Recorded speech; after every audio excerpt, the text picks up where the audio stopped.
All right, 2 weeks of training camp are in the books. Week 1 of the preseason's in the books. Tampa Bay Buccaneers beat the Cincinnati Bengals 17-14 on Saturday night. Along with Jeff Carlson, I'm Jason Powers. We're going to talk a little backup quarterback situation, Jeff. Before I get to the question, give the audience a sense. 2 weeks in training camp, you've been playing against your own guys. What's the feeling like you actually get to call plays and play against a different defense?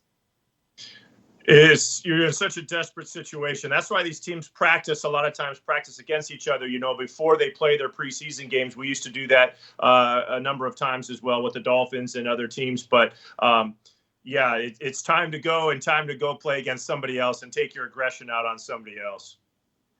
All right, let's get to the battle for the backup quarterback job for the Buccaneers. You were a guy that was in a similar situation most of your career, battling for that number two spot.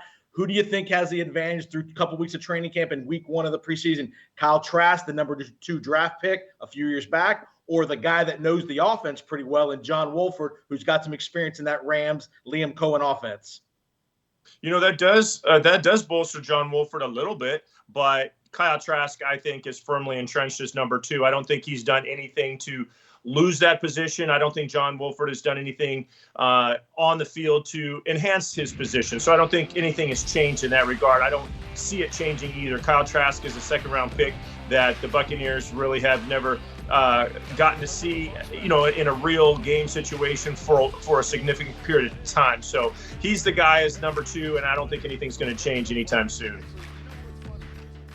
I'm with you, Jeff. I think there's 0% chance, barring injury or a catastrophe that happens in these next couple of games, that Kyle Trask won't be the number 2 guy going into the regular season. Interesting thing is Todd Bowles talked about today. They've not made a decision whether they'll carry 2 or 3 quarterbacks.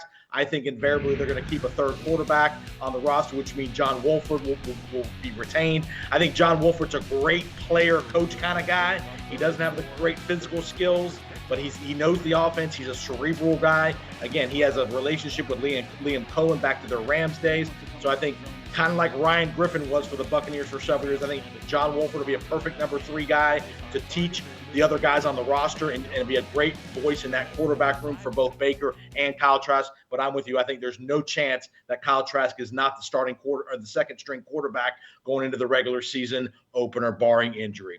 For Jeff, I'm Jason. Back to you, Asher.